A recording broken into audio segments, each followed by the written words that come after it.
Hello. आज का हमारा टॉपिक है insert menu of Microsoft power point. Microsoft power point में जो इंसर्ट मेन्यू है उसका हम कैसे इस्तेमाल कर सकते हैं।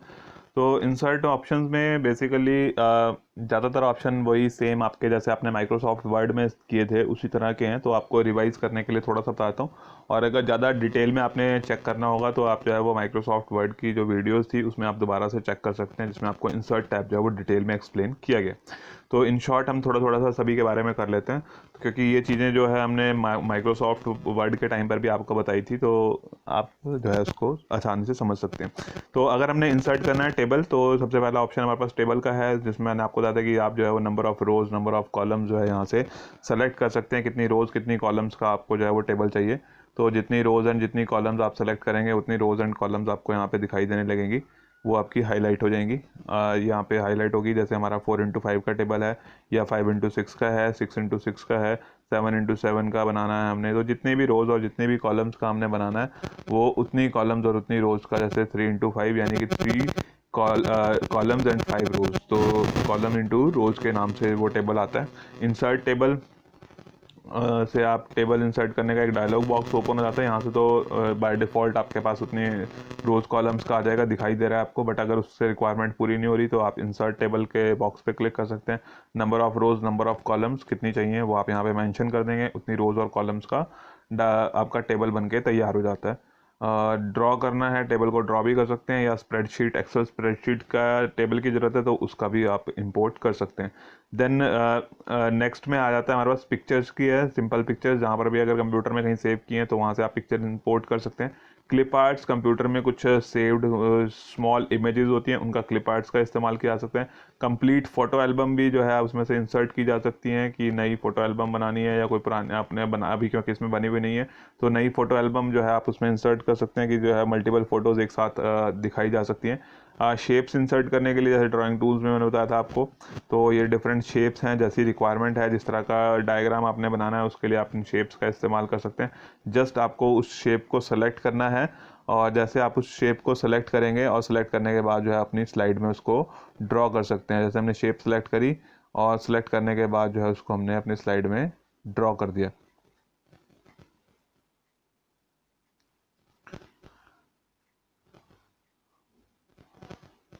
तो ये जैसे हमने लिया था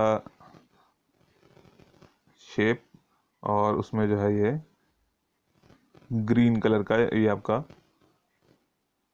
शेप बन के आ गई है। स्मार्ट आर्ट के बारे में मैंने पहले बताया था। स्मार्ट आर्ट जो है वो कोई हमने स्पेसिफिकली कोई डायग्राम्स वगैरह बनाने होते हैं, तो वो डायग्राम्स बनाने के लिए जो है वो बने हुए हैं इसमें स्मार्ट आर्ट टाइप के, कि थोड़ा सा इफेक्टिव मैनर में उसको प्रेजेंट करने के लिए।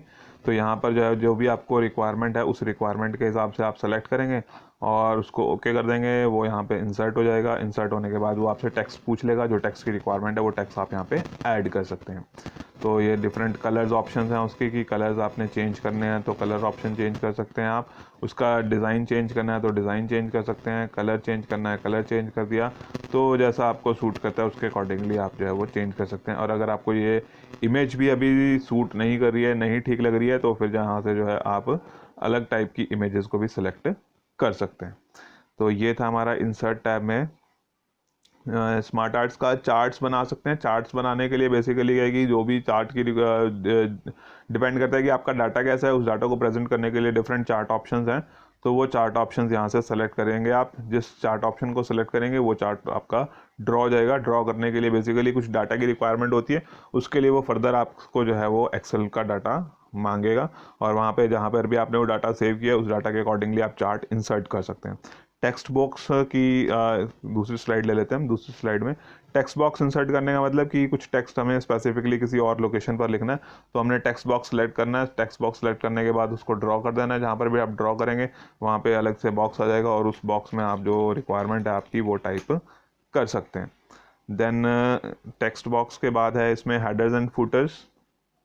जैसे बताया था कि वो आपके पेज के और टॉप में और बॉटम में वो हेडर्स और फुटर्स नॉट आउट का उसको आप उसमें डेट्स वगैरह लिखते हैं, स्लाइड का नंबर वगैरह लिखना है हमने, तो वो चीज़ें हम उसमें ऐड कर सकते हैं। कि ऑटोमेटिकली ऐड करनी है डेट एंड टाइम तो वो ऑटोमेटिकली भी कर सकते हैं, करेगा, और अगर आप जो है वो मैनुअली लिखना चाहते हैं तो मैनुअली भी कर सकते हैं। तो फिक्स रखनी है तो फिक्स भी रख सकते हैं, स्लाइड का नंबर ऐड करना है, फूटर में आप क्या इन्फॉर्मेशन देना चाहते हैं, किसने बनाई है या क्या टॉपिक है। तो इस तरह की जो रिपीटेड कंटेंट्स हैं वो रिपीटेड कंटेंट्स जो है हम हेडर और फूटर के थ्रू शो कर सकते हैं। अप्लाई का मतलब है कि सिंगल स्लाइड पे अप्लाई होगा, और अप्लाई टू ऑल का मतलब है कि सभी स्लाइड्स पर वो चेंजेस अप्लाई हो जाते हैं।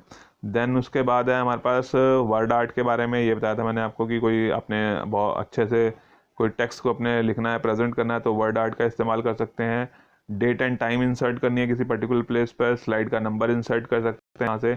कोई पर्टिकुलर सिंबल की रिक्वायरमेंट है तो सिंबल की लिस्ट आ जाती है, वो सिंबल आप यहाँ से जो है वो इंसर्ट कर सकते हैं, क्योंकि ये चीज़ें आपको कीबोर्ड में नहीं मिलती। कि अगर आपको सीजर बनानी है, पेंसिल बनानी है, एरोप्लेन बनाना है, तो ये छोटे छोटे सिंबल्स हैं, आपको अगर ओम लिखना है तो ऐसे सिंबल्स आपको कीबोर्ड से नहीं आप टाइप कर सकते। इसके लिए जो है आपको यहाँ से सिंबल ही इंसर्ट करने पड़ते हैं। ऑब्जेक्ट क्या है कि कुछ स्पेसिफिकली ऑब्जेक्ट्स बनाने के लिए, ड्रॉ करने के लिए, मान लो हमने कोई इक्वेशन लिखनी है तो यहाँ से आप माइक्रोसॉफ्ट इक्वेशंस या कोई ग्राफ चार्ट बनाना है आपने, या ऑफिस का कोई वर्ड का वर्कशीट का कुछ इंसर्ट करना है तो दूसरे डॉक्यूमेंट में से, तो वो यहाँ से आप जो है वो अलग ऑब्जेक्ट जो है वो इंसर्ट कर सकते हैं। मूवीज़ और साउंड्स के बारे में मैंने स्टार्टिंग में बताया था आपको कि कोई मूवी का मतलब, यहाँ पर मूवी का मतलब मूवी ही नहीं है, मूवी का मतलब यहाँ पर वीडियो फाइल से है कि आपने कोई भी वीडियो क्लिप अगर उसमें ऐड करनी है तो वो वीडियो क्लिप जो है आप ऐड कर सकते हैं। तो जैसे ही आप इस पर क्लिक करेंगे तो उसमें क्या होगा कि आपके पास एक डायलॉग बॉक्स ओपन हो जाएगा, और उस डायलॉग बॉक्स से आप सेलेक्ट कर सकते हैं कि कहाँ से जो है वो ये पूरी लिस्ट आ जाती है कि इस कंप्यूटर में ये जगह पर हैं, और जो फोल्डर्स हैं उस फोल्डर में आप क्लिक करेंगे तो वो मूवीज़ की जो भी मूवी वाली फ़ाइल होगी वो यहाँ पे दिखा देगा। यहाँ पे कोई मूवी की फ़ाइल नहीं है, मूवी वाली फ़ाइल एग्जिस्ट नहीं कर रही है अभी, तो अगर होगी तो आप उसको सेलेक्ट करके ओपन कर सकते हैं और वो आपके इस स्लाइड में इंसर्ट हो जाती है। इसी तरह से साउंड के लिए भी आप जो है वो साउंड इंसर्ट कर सकते हैं। बट ये साउंड और मूवी जो है आप इंसर्ट करते हैं तो जो भी मल्टीमीडिया आपने, मल्टीमीडिया का मतलब क्या बताया था मैंने आपको, मल्टीमीडिया का मतलब कि जो साउंड्स और वीडियोस आपने इसमें एनिमेशंस ऐड किए हैं वो आप चला सकते हैं। क्योंकि अगर आपको याद हो तो माइक्रोसॉफ्ट वर्ड में सिर्फ हम टेक्स्ट लिख सकते थे, इमेजेस इंसर्ट कर सकते थे, बट उनको प्ले नहीं कर सकते थे। जैसे कोई अगर मूवी, वीडियो, ऑडियो प्ले करनी है तो उसके लिए हमें जो अलग एप्लीकेशन की ज़रूरत है। तो प्रेजेंटेशन में हमें कई बार कुछ वीडियोज़ को और ऑडियोज़ की ज़रूरत पड़ती है जिससे हम अपनी प्रेजेंटेशन को इफेक्टिव बना सकते हैं। तो वो इंसर्ट मेन्यू से हम मूवीज़ और साउंड को इंसर्ट कर सकते हैं ताकि हमारी प्रेजेंटेशन जो है वो कुछ हद तक इफेक्टिव बन जाए। तो ये इंसर्ट मेन्यू था। इन शॉर्ट मैंने आपको बता दिया कि किस किस तरह से आप इंसर्ट मेन्यू का इस्तेमाल कर सकते हैं। हाइपरलिंक का बेसिकली मतलब क्या होता है कि जैसे आप एक जगह पर क्लिक करते हैं तो वो दूसरी लोकेशन पर ले जाता है, तो वो हाइपरलिंक्स भी आप इंसर्ट कर सकते हैं कि वो हाइपरलिंक आपने एक स्लाइड के एक ही उस फाइल के अंदर, जो आपकी माइक्रोसॉफ्ट पावर पॉइंट की जो फाइल बनी है उसी में जो है वो एक स्लाइड से दूसरी स्लाइड पर जाने के लिए वो हाइपरलिंक का इस्तेमाल करना है, या किसी एक्सटर्नल लोकेशन पर जाना है, या कोई वेबसाइट का लिंक आपने देना है, तो वो हाइपरलिंक का इस्तेमाल कर सकते हैं कि जिस पर क्लिक करने से यूज़र जो है वो दूसरी लोकेशन पर पहुंच जाता है। तो हाइपरलिंक का मतलब कि जिससे एक लिंक पर क्लिक करने से जो यूज़र जो है दूसरी लोकेशन पर जा सकता है, तो वो यहाँ पर से आप हाइपरलिंक भी इंसर्ट कर सकते हैं। तो ये था basically in short insert menu के बारे में जो आपको माइक्रोसॉफ्ट पावर पॉइंट में मिलता है, और अपनी रिक्वायरमेंट के हिसाब से जो है हम इसका इस्तेमाल कर सकते हैं। तो ये चीज़ें हैं कि टेबल है, पिक्चर्स है, डायग्राम्स हैं, साउंड्स हैं, एनिमेशंस हैं, वो आप जो है इंसर्ट कर सकते हैं अपने माइक्रोसॉफ्ट पावर पॉइंट में। तो आज की वीडियो में इतना ही है आपके लिए। Okay, thank you.